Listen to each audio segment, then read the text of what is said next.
ตอนนี้มันวิกฤตถึงขั้นไหนถ้าในเรื่องของอันดับที่1คือเรื่องของสภาพอากาศใช่คือสภาพอากาศผมมองว่ามันเกี่ยวข้องกับทุกอย่างค่ะสิ่งมีชีวิตทุกอย่างต้องใช้อุณหภูมิที่ถูกต้องในการอยู่รอดคือคิดหลักการง่ายๆเลยถ้าอุณหภูมิทะเลของเราเพิ่มอีกแค่ 1-2 องศาเนี่ยปะการังนี่ตายหมดเลยนะรุ่นพวกเราเด็กๆที่มาวันนี้อาจจะเป็นรุ่นสุดท้ายที่ได้เห็นปะการังด้วยซ้ำพออยู่มีลูกเขาอาจจะบอกว่าป๊ามาม่าจริงหรือเปล่าสมัยก่อนมีปะการังเหมือนโม่อยู่นั้นจริงๆหรือเปล่าการจะแก้ปัญหาเรื่องฝุ่นพิษขนาดจิ๋วนี้ได้เนี่ยจำเป็นต้องใช้เทคโนโลยีเข้ามาเกี่ยวข้องซึ่งในขั้นตอนเนี่ยครับ AI เนี่ยจะเข้ามามีส่วนร่วมเป็นอย่างมากเลยเริ่มต้นจากการเก็บข้อมูลนะครับเอาข้อมูลที่ได้เนี่ยมาประมวลผลจากนั้นเอาผลลัพธ์เนี่ยขึ้นคลาวด์แพลตฟอร์มแล้วก็เสิร์ฟไปสู่แอปพลิเคชันเช็คฝุ่นเนี่ยเป็นแอปพลิเคชันที่พัฒนาโดยคนไทย 100% นะครับพัฒนาโดยทีมจิสด้าเองสามารถดูค่าฝุ่นได้ทุกพื้นที่ในประเทศไทยแบบ near real time สวัสดีค่ะสวัสดีทุกคนเลยนะคะดีเจดาวณัฐภัสสรนะคะวันนี้พี่ดาวรับหน้าที่เป็นพิธีกรในช่วงนี้นะคะซึ่งตอนนี้น้องๆก็อยู่ในกิจกรรม Brands Brain Camp บูตสมองเด็กไทยสู่โลก AI ไร้ขีดจำกัดขอเสียงปรบมือให้แบรนด์หน่อยได้ไหมคะน่ารักมากนะคะซึ่งจริงๆแล้วเราจัดเป็นคอนเทนต์พิเศษเนาะเป็น AI Talk Session และคราวนี้เนี่ยเป็นครั้งที่7แล้วค่ะแล้วก็ดีใจมากๆที่ได้มาเจอกับทุกคนที่นี่ที่ชลบุรีแล้วต้องบอกนะว่านี่คือครั้งแรกเหมือนกันที่เราได้มีบรรยากาศแบบ outdoor แบบนี้นะคะ ซึ่งเข้ามากกับหัวข้อที่เราจะพูดคุยกันในวันนี้นะเด็กๆนะเพราะว่าหัวข้อที่เราจะพูดคุยกันในวันนี้นะคะนั่นเป็นเรื่องของ AI กับสิ่งแวดล้อมนั่นเองซึ่งก่อนหน้านี้เรามีมาก่อนแล้ว6 EP นะคะใครที่พลาดไปสามารถไปดูย้อนหลังกันได้นะคะที่ www.brandsbraincamp.com หรือว่าจะเป็นที่ Facebook ของ Brands World Thailand แล้วก็รวมถึง YouTube ของ GMM TV ด้วยนะคะที่ผ่านมาพี่เราเชื่อมากๆเลยว่าน้องๆมี AI อยู่ในรอบตัวเราอยู่แล้วแล้วเราอาจจะใช้มันทุกๆวันโดยที่เราไม่รู้ตัวเลยด้วยซ้ำใช่ไหมคะวันนี้เดี๋ยวเราจะมาดูกันว่าเอ๊ะแล้ว AI กับสิ่งแวดล้อมมันจะช่วยเรื่องราวของสิ่งแวดล้อมได้ยังไงบ้างถ้าพูดถึงสิ่งแวดล้อมเหล่าคนในวงการบันเทิงหรือว่าในวงการทั่วไปก็ตามเราจะต้องนึกถึงพี่คนนี้เพราะว่าเขาเป็นคนที่ลงมือทำเราก็ศึกษาสามารถลงลึกในเรื่องของสิ่งแวดล้อมแล้วก็เป็นอีกหนึ่งตัวอย่างที่ดีมากๆนะคะขอเสียงปรบมือดังๆต้อนรับอเล็กซ์ เรนเดลค่ะสวัสดีครับผมสวัสดีอเล็กซ์ด้วยนะคะสวัสดีครับพี่ดาวครับผมเดี๋ยวให้อเล็กซ์ทักทายคนดูก่อนแล้วก็มีทั้งคนดูที่นี่แล้วก็คนดูที่บ้านด้วยค่ะครับสวัสดีทุกคนนะครับวันนี้ก็ดีใจมากนะครับปกติก็มาแถวนี้บ่อยมากอยู่พอสมควรเนาะด้วยความที่เรามาทำงานกับทะเลที่นี่นะครับแล้วก็วันนี้เราก็เจอกันเย็นหน่อยเนาะนี่ก็4:30แล้วนะครับถ้าเกิดว่าใครอยู่มาทั้งวันไม่ไหวนะครับสามารถไปที่บูธของแบรนด์นะครับไปดื่มแบรนด์ซุปไก่สกัดนะครับที่มีคาโนซีนอยู่ได้เลยจะทำให้บูสต์พลังของเราแล้วก็อาจจะแวะไปแล้วก็กลับมาฟังต่อก็ได้เพราะวันนี้เราคุยกันนานๆนิดนึงใช่แล้วได้เลยเดี๋ยวเรานั่งคุยกันดีกว่าค่ะพี่อเล็กซ์ครับอย่างแรกเลยคือหลังๆมาเนี่ยพี่ดาวเห็นอเล็กซ์มาตั้งแต่เราเจอกันตั้งแต่เราตัวกระเปียกเดียวตั้งแต่เราเป็นเด็กชายแล้วเราเป็นเด็กหญิงแล้วก็ตอนนี้ทำอะไรอยู่บ้างตอนนี้หลักๆก็จะมาทำงานทางด้านสิ่งแวดล้อมนี่แหละครับก็คือมาทำค่ายสิ่งแวดล้อมเปิดองค์กร EEC Thailand ก็คือศูนย์สิ่งแวดล้อมศึกษาประเทศไทยทำมาเข้าปีที่10แล้วนะครับแล้วก็ทำโปรดักชันนะครับโปรดักชันก็จะมี3รายการก็จะมีพอดแคสต์รายการหนึ่งชื่อว่า Talk to Talk แล้วก็จะมี Daddy Chef ก็เป็นทำอาหารเนาะทำกับคุณพ่ออยู่ที่บ้านกับอีกอันนึงก็จะเป็นกอดป่ากอดทะเลนะครับซึ่งกอดป่ากอดทะเลก็จะเป็นเกี่ยวกับป่าเกี่ยวกับทะเลแล้วก็อยากจะเอาเรื่องของสิ่งแวดล้อมที่เป็นประเด็นทั้งในบ้านเรากับต่างประเทศออกมาสู่สาธารณชนด้วยวิธีของเราเล่าให้ง่ายมันจะได้เข้ากับเด็กๆรุ่นใหม่ได้น้องๆจะได้เข้าถึงแล้วก็เข้าใจง่ายใช่จะได้ตระหนักรู้ว่าปัญหามันจริงๆมันใกล้ตัวกว่าที่เราคิดนะครับแล้วก็ได้ข่าวว่าจริงจังถึงขั้นเรียนปริญญาโทด้านนี้เลยใช่เราก็รู้สึกว่าตอนแรกคือเรียนนิเทศจุฬาคิดว่าตัวเองจะมาเป็นผู้กำกับมาทำเบื้องหลังใช่ตอนแรกเข้าใจมาอย่างนั้นมาตลอดชีวิตเพราะว่าเราเล่นละครมาตั้งแต่7 ขวบมันเหมือนมาเป็นส่วนหนึ่งของชีวิตเราไปแล้วเนอะใช่ก็คิดว่าเราจะต่อยอดอะไรเงี้ยแต่พอเสร็จแล้วเราก็แบบอยากจะหาอะไรใหม่ๆแล้วก็เป็นทำเรื่องของช้างแล้วก็มาเปิดองค์กร EEC พอเราทำ EEC มาสักระดับหนึ่งแล้วเราก็รู้สึกว่าถ้าเราอยากจะมีความรู้เกี่ยวกับองค์กรของเราจริงๆเป็นผู้นำองค์กรของเราจริงๆ เราควรจะไปเรียนต่อเพิ่มเติมสักนิดหนึ่ง อืม ก็เลยตัดสินใจไปเรียนปริญญาโทสังคมศาสตร์สิ่งแวดล้อมครับผม โอ้ที่มหิดลใช่ไหมคะ ที่มหิดลใช่ครับผม อืม ใช่ก็ทำเรื่องเนี้ย อ่าฮะเราจะได้เข้าใจองค์รวม ใช่ ซึ่งได้ข่าวว่าจริงๆแล้วลงมือทำเองแทบทุกอย่าง ประชุมเจรจา ใช่ กับหน่วยงานนู้นงานนี้ก็คือทำเองหมดเลย ใช่ครับ อย่างล่าสุดเราก็มาแถวเนี้ยเราจะทำโปรเจกต์ใหญ่ของปีจริง ๆ ก็คือของแบรนด์นั่นแหละแบรนด์ Suntory Beverage and Food เนาะทำให้กับเด็กๆที่อยู่ที่นี่นะครับ แล้วก็เราก็ประชุมหน่วยงานเองนะครับ กระทรวงศึกษาธิการ ค่ะ กรมมลพิษ กรมน้ำกรมทรัพยากรทางทะเลและชายฝั่ง ค่ะ ก็เป็นคนที่เข้าไปพรีเซนต์ขอความร่วมมือกับทุกๆท่าน ทุกอย่างผมต้องมาดูด้วยตัวผมเอง เพราะผมรู้สึกว่าอยากจะเป็นคนที่เข้าใจโปรเจกต์มันเราจะได้ทำมันออกมาให้ได้ดีที่สุด แล้วก็นอกเหนือจากนี้เห็นว่าเป็นทูตสันทวไมตรีของยูเนปด้วย ใช่ อันนี้ รับ คือตำแหน่งนี้เนี่ยต้องทำอะไรบ้าง ครั คะ บ อเล็กซ์ คือ UNEP ก็คือ United Nation หรือว่าสหประชาชาติ ฟังดูยากง่ายๆเลยคือเป็นเหมือนรัฐบาลโลก United ก็คือการทำให้อย่างหนึ่งมัน เป็นหนึ่งเดียว เป็นหนึ่งเดียว อ่า UN ก็คือ United Nation ทำให้ Nation ทำให้ประเทศมันเป็นหนึ่งถูกไหม อ่า แต่ละประเทศก็จะมีรัฐบาลที่แตกต่างกันไป ค่ะ UN ทำยังไงก็ได้ให้เป็นหนึ่งใช่ไหมเขาก็จะมีหลายๆหน่วยงาน อืม หนึ่งในหน่วยงานนั้นก็คือ UNEP ก็คืออ ม Environmental Program หรือว่าโครงการทางด้านสิ่งแวดล้อมโดยตรง แล้วเขาก็เห็นเราทำงานตรงนี้ก็เลยชวนให้เราเป็นเหมือนตัวแทนของประเทศ โอ้ ที่เวลาประชุมทั้งในไทยกับต่างประเทศ เพื่อไปบอกว่าเฮ้ยสิ่งแวดล้อมของเราเป็นแบบไหนเรามีการริเริ่มยังไงอย่างงานวันเนี้ยเราก็อาจจะไปเล่าให้คนอื่นฟังนะว่าวันนี้เราก็จะมาคุยกันว่าเทคโนโลยีสามารถช่วยสิ่งแวดล้อมยังไงได้บ้านเราทำอะไรบ้างยกตัวอย่างนะครับ โอเคหุยนี่คือนั้นเราก็คือถือว่าเป็นตัวแทนประเทศเหมือนกันนะ ก็ในบางสถานการณ์ ในบางสถานการณ์แบบก็เคยไปประชุมต่างประเทศ แล้วก็เบื่อนไปพูดว่าประเทศไทยตอนนี้เป็นยังไงตัวเองทำอะไร แล้วก็ไปฟังฟีดแบ็กที่คนจากต่างประเทศมองมาที่เราด้วย แล้วเวลาถ้าทาง UN หรือสหประชาชาติอยากจะทำชิ้นงานที่เป็นสื่อ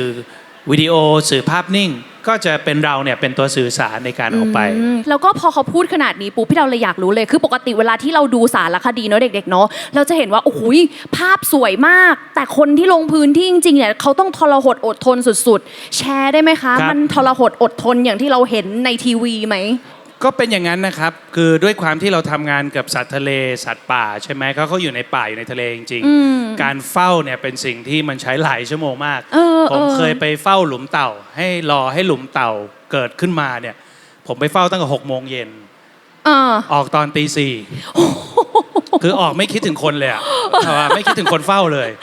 นะครับแล้วก็รอเขาแล้วเราก็ไม่รู้ว่าเขาทำกันยังไง แล้วก็นอนอยู่กับชายหาดใส่ขาสั้นยุงก็กัดเราอยู่อย่างนั้นแหละทั้งวันเพื่อที่แค่อยากจะเห็นเต่ามะเฟืองครั้งหนึ่งในชีวิต ซึ่งเต่ามะเฟืองมันเป็นสัตว์ที่ใกล้เสี่ยงต่อการสูญพันธุ์เต่าทะเลที่ใหญ่ที่สุดใน ค่ะ ในทะเลไทยเนอะแล้วก็มีน้อยๆมีไม่เยอะแล้ว เราก็ไปเฝ้า หรือแม้แต่กระทั่งเวลาเราไปช้างป่าหรืออะไรอย่างเงี้ย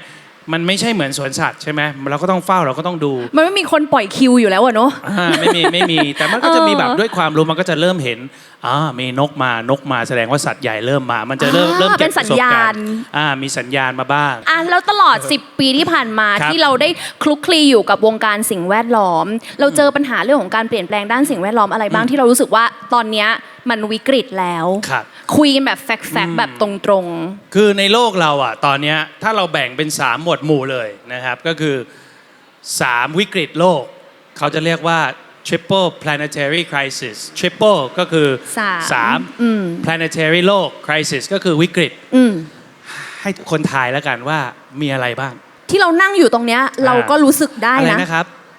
ความร้อน นี่ นี่หนึ่งแล้วก็เป็นเรื่องของการเปลี่ยนแปลงสภาพภูมิอากาศที่เขาเรียกว่า Climate change climate change อันนี้เราหนึ่งแล้วก็2คืออะไร ที่เราหายใจกันอยู่เนี่ย 2คืออะไร PM 2.5 ซึ่งอยู่ในหมวดหมู่ของ pollution หรือว่ามลพิษใช่ไหมครับมลพิษมีเยอะแยะมากมายมลพิษทางน้ำมลพิษทางบกมลพิษทางเสียงมลพิษทางอากาศ มันมีมลพิษทางทะเลใช่ไหมขยะทะเลก็อยู่ภายใต้มลพิษ กับอีกอันหนึงสุดท้ายเลยคิดว่าคืออะไรครับ อันนี้ยากแล้ว อันนี้ยากสุด อันนี้ยากสุดจริงพี่เรา มั ไม่รู้ คื จริง นั้นผมเฉลยแล้วกัน ก็คือ loss of biodiversity หรือการสูญเสียความหลากหลายทางชีวภาพ ยิ่งยากเข้าไปใหญ่เลยถูกไหมครับ เก็ตแล้ว อ่า ถ้าสมมตินึกถึงเขาเรียกว่าอะไรอ่ะเหมือนพวกเกี่ยวกับพวกเอเลียนสปีชีส์อะไรพวกนี้ด้วยไหม เกี่ยว ป ข้ ลา อง หมอ ครับ คางดำอะไรเงี้ยอะไรประมาณนั้นไหม เกี่ยวข้องครับ อ่า ก็คือท ธรรมชาติเนี่ยถ้าชีวิตมันเยอะเกินไปไม่สมดุลไม่บาลานซ์กันไม่ดี น้อยไปก็ไม่ ก็ไม่ดี การสมดุลตรงเนี้ยคือสิ่งที่ดี แต่ตอนเนี้ยถ้าเราสูญเสียความสมดุลตรงนี้เสร็จปุ๊บมันจะทำให้มนุษย์อยู่ยาก เพราะว่าบ้านเราเป็นบ้านที่คุณภาพชีวิตของเราจะเกี่ยวข้องกับธรรมชาติโดยตรงเลย ค่ะ นะครับสภาพอากาศไม่ดีเราไม่สามารถทำอาหารกินได้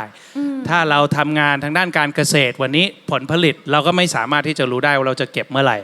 เราทำงานเป็นชาวประมงสมมติ วันนี้เราจะออกหาปูหาปลาให้กับครอบครัวเรา ค่ะ ก็ไปไม่ได้ เพราะว่าคลื่นลมเข้าไม่สามารถที่จะ predict ได้ 80% ของนักท่องเที่ยวที่มาจากต่างประเทศก็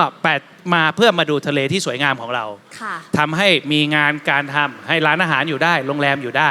แต่ถ้าธรรมชาติของเราตายเสร็จปุ๊บมันจะส่งผลมาเรื่อยๆและสุดท้ายแล้วมันก็จะส่งผลมาที่เรา ไม่ทางตรงก็ทางอ้อม เพราะฉะนั้น 3 อย่างนี้คือวิกฤตที่ใหญ่ที่สุด แต่ถ้าอันดับหนึ่งเลยก็ต้องเป็นเรื่องของสภาพอากาศที่เปลี่ยนแปลง ตอนนี้มันวิกฤตถึงขั้นไหนถ้าในเรื่องของอันดับที่หนึ่งคือเรื่องของสภาพอากาศ ใช่ พี่เล็ก คือสภาพอากาศผมมองว่ามันเกี่ยวข้องกับทุกอย่าง ค่ะ สิ่งมีชีวิตทุกอย่างต้องใช้อุณหภูมิที่ถูกต้องในการ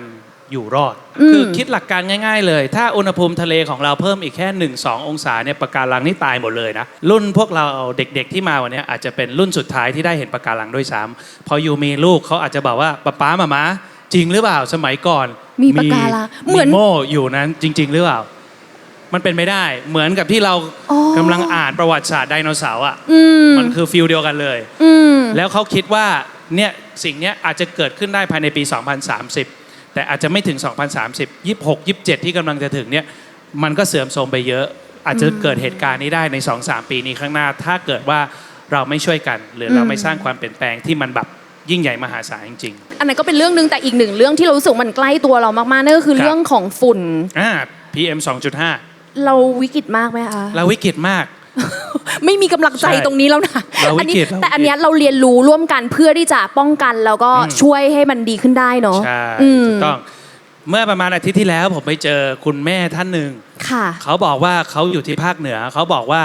เขาเปิดประตูออกมาเสร็จปุ๊บเลือดกำเดาไหลทันทีเลย อืม ลูกของเขาอยากจะให้ออกไปเจอกับธรรมชาติ อยากให้ แต่ ออกไป ว่าไม่ วิ่ง สามารถ เล่น ที่จะไปได้ อืม เพราะว่าเกิดอาการหายใจไม่ปกติ คนในภาคเหนือมี 2-3 คนที่ถึงขั้นแบบเสียชีวิตเลย ทั้งที่ดูแลสุขภาพออกกำลังกาย ค่ะ เพราะว่าปอดมีปัญหา แล้วกลับไปที่คุณพ่อคุณแม่ท่านนั้นนะสุดท้ายแล้วเขาทำอะไรก็ต้องหนีจากเหนือแล้วก็มาอยู่ที่กรุงเทพ เพราะว่าบ้านของเขาไม่สามารถที่จะอยู่ได้ รู้สึกว่าไม่ปลอดภัยสำหรับลูกเขาแล้วมันเป็นอย่างเงี้ยอยู่หลาย ๆ ที่ใน ค่ะ ประเทศของเรา อืม ซึ่งวิกฤตไหมผมว่าวิกฤตมากจริง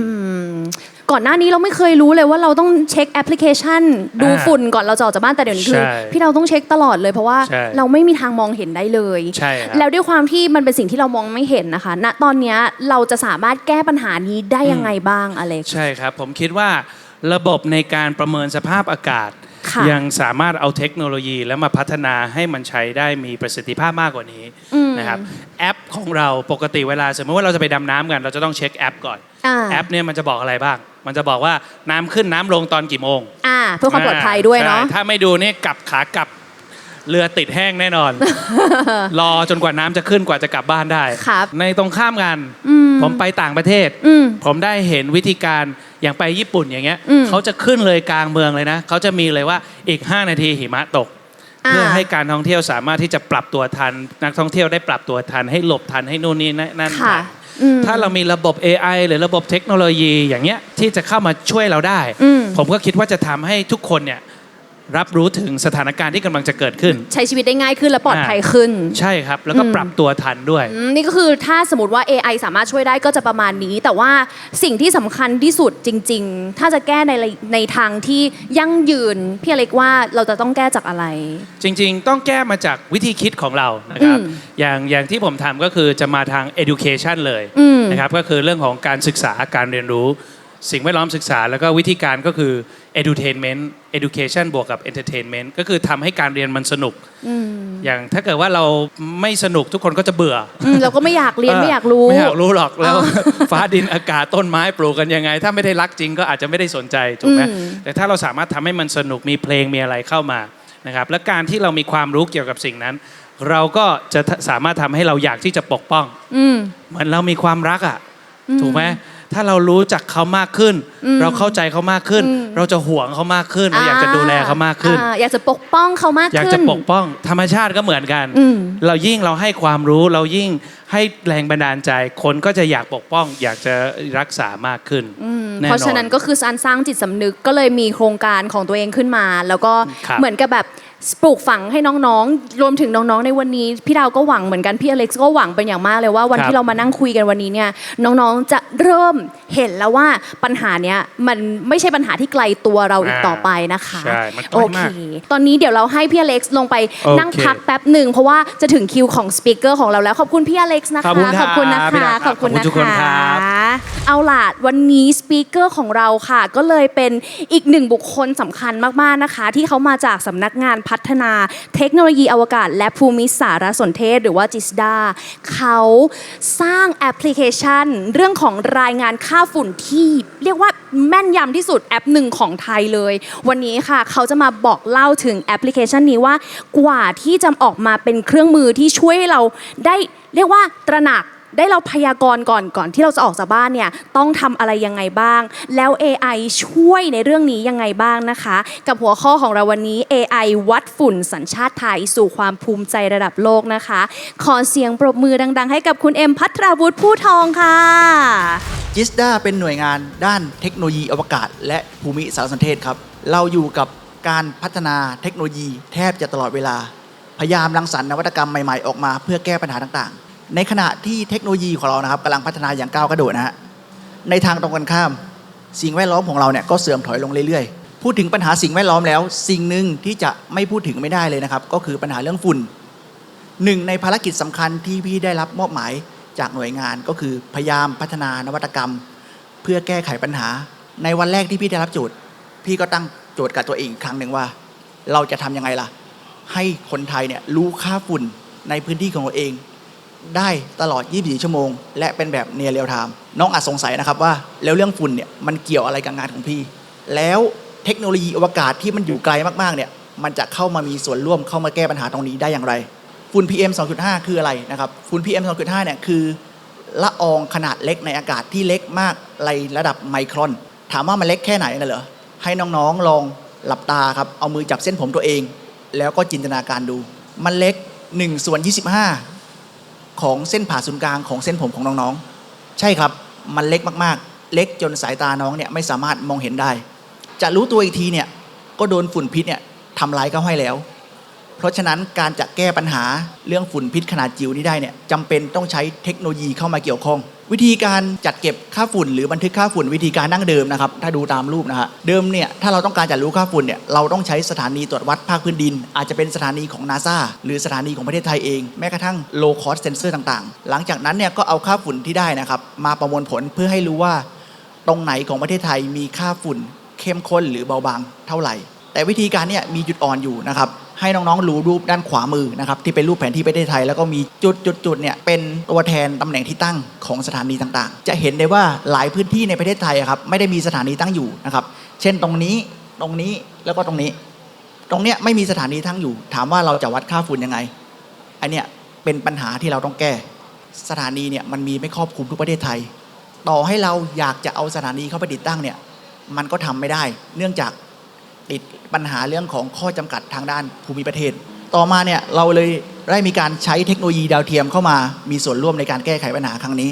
รูปซ้ายมือนะครับเป็นดาวเทียมแบบวงโคจรผ่านขั้วโลกซึ่งดาวเทียมชนิดเนี่ยสามารถบันทึกค่าฝุ่นได้วันละ 1-2 ครั้งต่อพื้นที่เท่านั้นนั่นหมายความว่าเราจะได้ค่าฝุ่นครอบคลุมทั้งประเทศไทยก็จริงแต่เราไม่สามารถได้ข้อมูลอย่างต่อเนื่องตลอด 24 ชั่วโมงจึงเป็นที่มาของการพัฒนาต่อไปครับ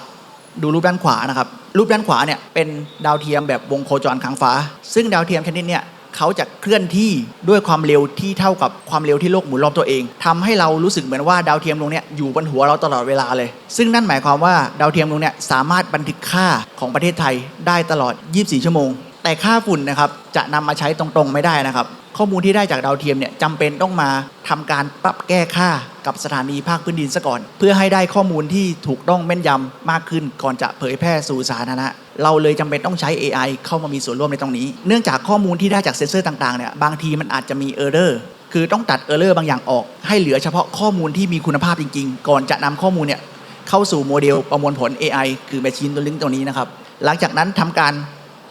วัดค่าความถูกต้องแล้วก็ทำนายอนาคตไปอีก3ชั่วโมงว่าอีก3ชั่วโมงเนี่ยค่าฝุ่นจะมีค่าไม่เท่าไหร่แล้วก็ส่งไปสู่เว็บต่อไปอันนี้ขออธิบายแบบสรุปให้ฟังนะครับเริ่มต้นจากการเก็บข้อมูลเอาข้อมูลที่ได้เนี่ยมาประมวลผลจากนั้นเอาผลลัพธ์เนี่ยขึ้นเข้าแพลตฟอร์มแล้วก็เสิร์ฟไปสู่แอปพลิเคชันเช็คฝุ่นเนี่ยเป็นแอปพลิเคชันที่พัฒนาโดยคนไทย 100% นะครับพัฒนาโดยทีม Jisda เองสามารถดูค่าฝุ่นได้ทุกพื้นที่ในประเทศไทยแบบ near real time มีการอัปเดตค่าเนี่ยทุกๆ1ชั่วโมงฟังก์ชันในการทำงานดูจากด้านบนสุดนะครับถ้าเริ่มปุ๊บเรากดแอปพลิเคชันเนี่ยเขาจะแสดงเลยบอกว่าเราเนี่ยอยู่พิกัดละลองที่เท่าไหร่จังหวัดอำเภอตำบลอะไรแล้วก็ค่าฝุ่นที่เราได้รับตอนเนี้ยเป็นค่าฝุ่นณเวลาไหนตรงกลางเนี่ยจะบอกว่าจุดที่เรายืนอยู่ตรงเนี้ยค่าฝุ่นเป็นเท่าไหร่อากาศมันดีไหมหรือมันแย่ไหมมีผลกระทบต่อสุขภาพมากหรือเปล่าส่วนท่อนล่างนะครับจะบอกว่าอีก3ชั่วโมงเนี่ยค่าฝุ่นจะเป็นยังไงเผื่อว่าตอนเช้าๆน้องคนไหนวางแผนออกกำลังกายเนี่ยจะได้ดูเลยว่าอ๋ออีก2ชั่วโมงฝุ่นจะเยอะนะถ้าวันนี้ฝุ่นเยอะเนี่ยเราหยุดออกกำลังกายก่อนดีไหมนะครับแทนที่จะได้สุขภาพบางทีมันอาจจะเสียสุขภาพซะมากกว่านอกจากนี้นะครับนอกจากนี้ Jisda เองเนี่ยได้มีโครงการความร่วมมือกับ NASA ในการตรวจวัดคุณภาพอากาศในประเทศไทยซึ่งโครงการเนี่ยมีจุดประสงค์ก็คือศึกษาปัจจัยที่มีผลกระทบต่อคุณภาพอากาศในประเทศซึ่งแม้ว่าข้อมูลจากดาวเทียมหรือข้อมูลจาก AI ที่พี่พูดมาเนี่ยมันจะดีมันจะเก่งแค่ไหนแต่มันก็มีช่องว่างช่องโหว่ในการพัฒนาเพิ่มเติมได้จึงเป็นที่มาของการบินสำรวจในครั้งนี้นะครับเราบินกันอยู่เนี่ย5 วันเต็มๆบินวัดองค์ประกอบทางเคมีของชั้นบรรยากาศชั้นล่างโดยละเอียดทำงานกันอยู่บนฟ้าครับเรียกว่าเป็นห้องปฏิบัติการลอยฟ้าดีๆก็ว่าได้ซึ่งข้อมูลที่ได้รับจากโครงการเนี่ยเราก็จะนำเอามาเนี่ยประมวลผลแล้วก็นำมาพัฒนา AI ของประเทศไทยให้เก่งขึ้นแน่นอนครับว่าโครงการในครั้งนี้เป็นประสบการณ์อันดีของพี่และทีมงานเลยเพราะว่าครั้งหนึ่งเนี่ยเราได้ร่วมงานกับองค์กรระดับโลกอย่าง NASAได้เรียนรู้ประสบการณ์เขาวิธีคิดเครื่องมือเห็นแล้วเนี่ยยังรู้สึกว่าตัวเราเองเนี่ยยังห่างไกลจากเขาอีกมากยังต้องพัฒนาเพิ่มอีกเยอะเลยครับมีคำหนึ่งครับที่เป็นคติประจำใจของพี่เลยพี่ยึดมั่นคตินี้มาตลอดนะครับจงเรียนรู้สิ่งใหม่ในทุกๆวันถ้าวันหนึ่งเนี่ยน้องเรียนรู้สิ่งใหม่1อย่างปีหนึ่งน้องจะมีความรู้เพิ่มขึ้น365อย่าง10 ปีผ่านไปน้องจะเก่งแค่ไหนครับแม้กระทั่ง AI เองเนี่ยกว่ามันจะเก่งจนถึงทุกวันนี้เนี่ยที่น้องใช้ง่ายใช้คล่องเนี่ยเขาก็ต้องอาศัยการเรียนรู้สั่งสมข้อมูลมาเป็นเวลานานเหมือนกันวันนี้เนี่ย AI เนี่ยเข้ามาอยู่กับเราในทุกอนูทุกมิติ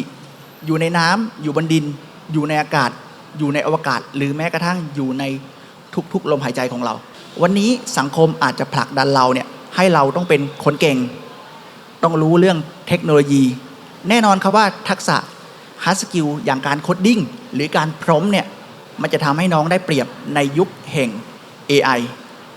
แต่คำว่าตามโลกให้ทันสำหรับพี่แล้วเนี่ยน้องจำเป็นต้องทันต้องรู้ว่าโลกของเราเนี่ยกำลังจะหมุนไปทางไหนอะไรคือสิ่งที่เกิดขึ้นและอะไรคือสิ่งที่กำลังจะเกิดขึ้นน้องจำเป็นต้องตื่นตัวอยู่กับการเรียนรู้ตลอดเวลานะครับเพื่อรับมือกับโลกที่อาจจะไม่ได้ใจดีกับน้องมากนักสนุกกับมันให้มากครับแล้วการเรียนรู้สิ่งใหม่จะไม่ใช่อะไรที่ยากเกินความสามารถน้องๆขอบคุณครับ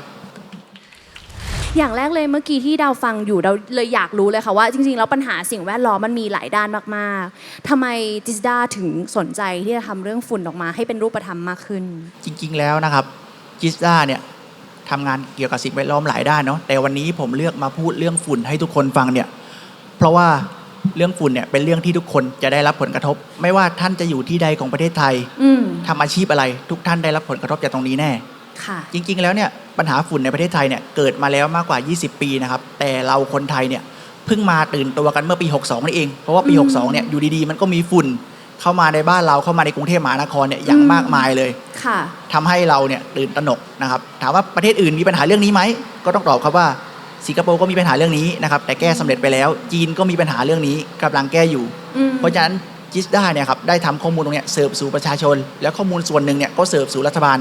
เพื่อแก้ปัญหาเรื่องฝุ่นเพื่อให้คุณภาพชีวิตของคนไทยดีขึ้นครับซึ่งก็จะเป็นจุดนั้นที่เอา AI มาใช้อะไรอย่างเงี้ยนะคะแล้วก็ถ้าจะถามว่านอกเหนือจากเรื่องฝุ่นแล้วเรามีการนำ AI มาใช้ในด้านไหนอีกบ้างไหมคะถ้าใกล้เคียงกับเรื่องฝุ่นนะครับเราก็มีการ AI มา ใช้ประมวลผลภาพถ่ายดาวเทียมเพื่อตรวจดูไฟป่า ค่ะ นะครับแต่ถ้าเป็นด้านทะเลเนี่ยก็จะมีเคสเด่นๆเนี่ยก็คือเคสที่คราบน้ำมันรั่วในทะเลเนี่ยเราสามารถดูได้ว่าคราบน้ำมันที่รั่วเนี่ยมันรั่วมาจากเรือลำไหนนะ ค่ะ แล้วอีก2ชั่วโมงอีก8ชั่วโมงอีก12ชั่วโมงเนี่ยมันจะไปติดอยู่ที่อ่าวไหนหรือไปอยู่ตรงไหน เอาล่ะถ้าอย่างนั้นต้องถามอเล็กซ์บ้างเราฟังมาขนาด ครั นี้ บ แล้ ผ ว ม อเล็กซ์เริ่มมีความสนใจ อยากจะเอา AI มาช่วยในงานด้านสิ่งแวดล้อมอะไรที่เราทำอยู่บ้างไหมคะ ครับก็อยากจริง ๆ ปีนี้เป็นปีที่ตั้งใจว่าจะศึกษาเรื่องนี้โดยตรงเลย คือผมทำเรื่องของ education กับ ค่ะ sustainability ผมก็อยากจะเอาเรื่องของเทคโนโลยีเข้ามาเกี่ยวข้องด้วย เพื่อที่จะให้คนเนี่ยได้เข้าใจเรื่องของสิ่งแวดล้อมมากขึ้น อย่างเวลาเราไปเที่ยวที่ไหนเราก็จะไปดู immersive experience ก็คือเป็นประสบการณ์ที่เหมือนพิพิธภัณฑ์ แต่จะมีภาพมีอะไรเต็มไปหมดเลย โดยการที่ใช้ AI ผมก็เลยรู้สึกว่าอยากจะเอาเรื่องราวประเด็นสิ่งแวดล้อมเนี่ยขึ้นมาในลักษณะแบบนี้เพื่อเป็นการเล่าให้คนรุ่นใหม่ หรือว่าประชาชนทั่วไปที่อาจจะไม่ได้สนใจด้านเนี้ยมาสนุกมามีประสบการณ์ที่ดี แล้วก็มาได้ความรู้และได้ความเข้าใจกับปัญหาสิ่งแวดล้อมด้วยครับ แล้วก่อนหน้านี้เราเคยใช้ AI ในการเขาเรียกว่าอะไรทำโครงการของเราบ้างไหมคะ จริงๆยังไม่เคยแบบว่าอย่างจริงจังแต่เคยรอบหนึ่งที่เคยมีส่วนร่วมก็คือเรื่องของช้างป่าที่กุยบุรี ค่ะ นะครับอันนั้นก็จะเป็นเรื่องของการอยู่ร่วมระหว่างคนกับช้าง ก็คือง่ายๆเลยช้างมากขึ้น คนก็มีพื้นที่มากขึ้น แล้วจึงทำให้มีการทะเลาะกันระหว่างคนกับช้าง ลุกล้ำกัน ใช่เขาก็ใช้เทคโนโลยีใช้ AI ในการสร้างระบบการเตือนหรือการสื่อสาร ค่ะ ไปยังหน่วยงานเพื่อที่จะทำให้ความตีกันตรงเนี้ยมันน้อยลงมันคลายลง อันนั้นน่าจะเป็นอันเดียว แล้วก็มีเรื่องการทำรถพยาบาลช้าง รถพยาบาลช้างคันแรกของประเทศไทย โดยที่เราเอา AI เอาเทคโนโลยีมาทำให้เป็นรถพยาบาลที่สามารถที่จะช่วยช้างได้ มีการสื่อสารที่ดี มีวงจรปิดที่ดี มีการระบบต่างๆ นานาเพื่อจะช่วยชีวิตช้างที่ป่วยที่อยู่ในรถบรรทุกนั้นได้ครับ โอ้ดีมากเลยอ่ะแล้วคือเมื่อกี้ที่นั่งฟังอยู่ค่ะเดี๋ยวย้อนกลับไปถามคุณเอ็มนิดนึงเห็นว่านาซาเขาก็มาร่วมมือกันกับจิสตาของพวกเราด้วย เราได้ประโยชน์อะไรจากเขาบ้างในการที่ร่วมมือกันคะ จริงๆแล้วเราได้เรียนรู้วิธีคิดจากเขานะครับ คือเครื่องมือที่เขานำมาในประเทศไทยเนี่ยเป็นเครื่องมือที่มีอยู่แค่ไม่กี่ชิ้นทั่วโลกพูดง่ายเลยมีอยู่แค่ประมาณ3ชิ้นอะทั้งโลกเนี่ย ค่ะ ครับเป็นเครื่องมือวิทยาศาสตร์ที่วัดค่าได้ละเอียดมากๆคือถ้าเราไม่ใช้เครื่องมือของเขาเนี่ยการที่ใช้เครื่องมือของเราที่มีประสิทธิภาพด้อยกว่าเนี่ยมันจะทำให้ค่าเนี่ยมันไม่ถูกต้องแม่นยำอาการที่เอาข้อมูลที่ไม่ถูกต้องแม่นยำเนี่ยเข้าโมเดล AI เนี่ยมันก็จะได้ผลลัพธ์ที่ไม่ถูกต้องอะครับประมาณนี้ครับแล้วก็นอกนั้นเนี่ยก็จะได้วิธีการคิดวิธีการคำนวณคือเวลาสนทนากันเนี่ยคือแนวคิดเขาจะล้ำกว่าเราไปมากเลยครับคือเขานำหน้าเรื่องเนี่ยของประเทศไทยประมาณนัก40 ปีครับ โอ้40 ปีเยอะมากเลยอ่ะโอเค แต่ว่าหลังจากนี้เราก็จะพัฒนาตามเขาไปเรื่อยๆใช่ไหมคะ คือเรากำลังพัฒนาตามเขาให้ทันอยู่ครับแล้วคิดว่าวันหนึ่งน่าจะตามทันครับ เราก็เชื่อเหมือนกันนะ เพราะเราเชื่อว่าจริงๆแล้วคนไทยก็เก่งเหมือนกัน ถ้าแบบได้รับการสนับสนุน แล้วก็เราจริงจังกับเรื่องนั้นมากขึ้นจริงๆอะไรอย่างเงี้ยค่ะโอเคค่ะ เมื่อกี้มีน้องๆฝากคำถามขึ้นมาจาก QR code นะคะคำถามค่อนข้างจะตรงมากๆจากข่าวที่โลกเข้าสู่ภาวะโลกเดือดและน้ำแข็งขั้วโลกละลายในทุกวัน ซึ่งอาจส่งผลให้ระดับน้ำทะเลทั่วโลกสูงขึ้น พื้นที่เกาะรวมถึงพื้นที่ราบลุ่มในประเทศไทยอาจจะหายไปจากแผนที่โลกไหมครับโอ้โหสะบัดสำนวนอยากรู้เลยใครเป็นคนถาม เจ๋งมาก มีโอกาสที่จะหายไปบ้าง แต่คงไม่ได้หายไปทั้งประเทศนะครับ คือมันจะหายไปบางส่วนเพราะว่าคือประเทศไทยเนี่ยมันจะมีบางส่วนที่อยู่ต่ำกว่าระดับทะเลปานกลางอยู่แล้ว ส่วนตรงนั้นจะหายไปก่อนนะครับอันนี้เป็นระยะเวลาอันสั้นเนาะแต่ถ้าบอกว่า1,000 ปีหรือ 10,000 ปีข้างหน้าเนี่ยมันหายไปแน่ๆครับเพราะว่ามีคนเคยทำรีเสิร์ชเรื่องนี้ไปแล้วแต่ว่าโอเค ตอนนี้พี่ของโฟกัสอยู่แค่100 ปีก่อนนะครับ เพราะว่าพี่ไม่อยู่แล้ว เต็มที่พี่น่าจะอยู่แค่นี้นะครับ ถ้าอย่างนั้นแล้ว AI จะช่วยยังไงกับเรื่องนี้ได้ไหมคะหรืออาจจะช่วยพยากรณ์ไหมหรือว่ายังไง ใช้คำว่ามันไม่ได้คำว่าพยากรณ์ของ AI นะครับมันไม่ได้แม่น100%เนาะเพราะว่าคนที่เก่งที่สุดในโลกแห่ง AI เนี่ยเขายังบอกเลยว่าทุกโมเดลเนี่ยมันผิดคือไม่มีโมเดลไหนในการพยากรณ์เนี่ยที่จะถูกต้อง 100% นะครับมันก็แค่ทำนายได้ว่าโอเคมันอาจจะหายไปช่วงปีนั้นปีนี้แต่ถามว่ามันจะถูกต้อง 100% ไหมไม่มีนะครับ AI ช่วยตรงนี้ได้ครับหรือเราจะใช้ AI ช่วยในการสร้างแบบจำลองเพื่อป้องกันไม่ให้พื้นที่ตรงเนี้ยหายไปก็ยังทำได้ เพราะฉะนั้นก็เดี๋ยวเราจะ เรียกว่าสู้กันต่อคันกันต่อกับสิ่งแวดล้อมซึ่งเราก็เชื่อเหมือนกันว่ามนุษย์ก็จะต้องพยายามเรียกว่าอย่างแรกเลยคือปลูกจิตสำนึกให้กับน้องๆให้ทุกอย่างมันไม่แย่ลงแล้วก็ช่วยกันป้องกันต่อไปด้วยใช่ไหมคะเอาล่ะสุดท้ายเดี๋ยวถามอเล็กซ์นิดนึงอยากฝากอะไรกับเยาวชนที่สนใจในเรื่องของสิ่งแวดล้อมบ้างหรือบางคนที่อาจจะรู้สึกว่ามันยังไกลตัวอยู่มีอะไรอยากจะบอกพวกเขาไหมคะครับก็มันไม่ไกลตัวแล้วเนาะเราโดยเฉพาะเราอยู่ในบริเวณแถวนี้เราก็จะเห็นอย่างชัดเจนเลยว่ามันก็กระทบชีวิตของเราไม่มากก็น้อยนะครับแล้วก็อยากจะฝากน้องๆทุกคนนะครับว่านี่เป็นยุคที่ดีที่สุดที่จะมาทำงานทางด้านนี้ได้เพราะฉะนั้นฝากน้องๆว่าตอนนี้คนไม่พอที่จะมาช่วยกันดูแลก็หวังว่าจะมีน้องๆเยาวชนใหม่ๆที่มาสนใจแล้วก็มาช่วยกันทำให้โลกของเรายั่งยืนขึ้นกว่าที่เป็นอยู่ครับโอเคค่ะแล้วต้องบอกว่านี่คืออีกครั้งหนึ่งที่เราเอาเทคโนโลยีนะคะมาใช้ได้อย่างเกิดประโยชน์มากๆเลยแล้วมันว้าวตรงที่ว่าเราใช้ทั้งดาวเทียมอย่างที่พี่เอ็มบอกเนาะใช้ทั้ง AI แล้วก็สามารถร่วมงานกันกับ NASA องค์กรระดับโลกได้ด้วยคือใหญ่โตมากจริงๆนะคะแต่ว่าเรื่องที่เราเห็นชัดวันนี้ที่พี่เอ็มบอกก็คือเรื่องของการเรียกว่านำมาคำนวณเรื่องของฝุ่นเล็กๆต่างๆที่มันไม่ได้ไกลตัวเราหายใจเข้าไปทุกวันแล้วมันเวิร์กจริงๆเดี๋ยวเราจะมารอดูกันว่าอนาคตเนี่ยเทคโนโลยีจะช่วยเซฟโลกของเราได้เยอะแค่ไหนยังไงบ้างแล้ววันนี้นะคะพี่ดาวพี่อเล็กซ์รวมถึงพี่เอ็มด้วยก็หวังมากๆเลยว่าวันนี้เราจะมีเป็นจุดเริ่มต้นเล็กๆในใจของน้องๆหลายๆคนว่าได้ตระหนักรู้แล้วว่าปัญหาของสิ่งแวดล้อมมันไม่ได้เป็นเรื่องไกลตัวแล้วน้องๆก็คือบุคคลหลักนี่แหละที่จะช่วยรันทำให้โลกของเราสวยงามได้มากขึ้นด้วยนะคะแล้วก็วันนี้ต้องขอบคุณทั้งพี่เอ็มแล้วก็ขอบคุณทั้งอเล็กซ์มากๆเลยด้วยค่ะขอบคุณนะคะแล้วก็อย่าลืมนะคะน้องๆค่ะสามารถไปดูย้อนหลังกันได้นะสำหรับAI Talk Session ของเรานะคะที่ www.brandsbraincamp.com แล้วก็วันนี้ถ้าใครอยากพูดคุยอะไรหรือว่าอยากแม้กระทั่งฝากคำถามอะไรต่างๆอย่าลืมแฮชแท็กของเรากับ Brands Braincamp แล้วก็เดี๋ยวเราเจอกันใหม่คราวหน้าจังหวะสุดท้ายนะคะสำหรับวันนี้ต้องขอบคุณทุกคนมากจริงๆที่มาร่วมสร้างแรงบันดาลใจแล้ววันนี้เราหวังว่าเราจะได้บุคลากรที่ทำงานร่วมกับ AI เพื่อปกป้องโลกของเราด้วยนะคะวันนี้หมดเวลาแล้วเจอกันใหม่คราวหน้าพวกเรา3คนลาไปก่อนสวัสดีค่ะ